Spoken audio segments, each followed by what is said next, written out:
Papers, Please is a dystopian quote-unquote puzzle game where you work as a border inspector in the fictional nation of Arstatska. When someone told me about this highly experimental dose of real-world problems, I discarded even the most remote amount of hope that it would entertain me. Having said that, Papers, Please does feel like a full-time job, but surprisingly, I did manage to enjoy it. Honestly, I could probably do a whole separate video investigating why a game that prides itself on busy work still managed to keep me invested, but that's a project for another day. Do you like what you're seeing? Because this is what the majority of the game is. Looking over documents, checking their authenticity, matching up numbers, highlighting discrepancies, and sometimes detaining shady characters.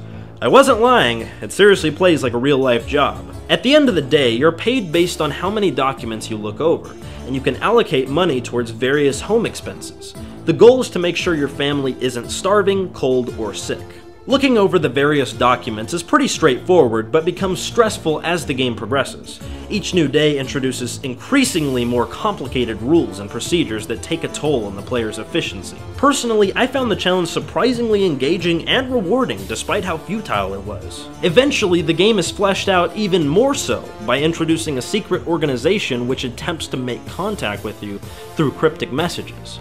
Engaging with them can produce different results based on how you approach the situation. Papers, Please isn't just an immigration simulator, nor is it a document simulator.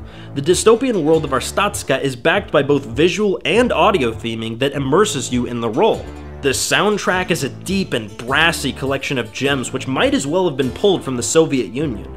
It batters me with this idea that I work for a glorious government that demands my allegiance, and failure will not be tolerated because failure is for the weak. Meanwhile, the visuals portray a very different atmosphere.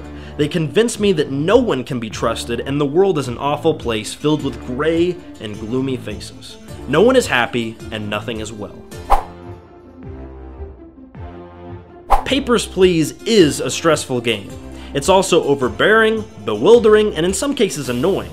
But the truth is, immigration barriers in most countries are horrible, backwards, and prejudiced systems that oppress people left and fucking right. If nothing else, this game portrays that struggle perfectly. Furthermore, as a game, I find it both challenging and interesting. Chances are you've never played something like this, which is one of the best things I can say about a game in all honesty. If anything you've seen in this video is appealing to you, you'll probably enjoy Papers, Please. Check it out.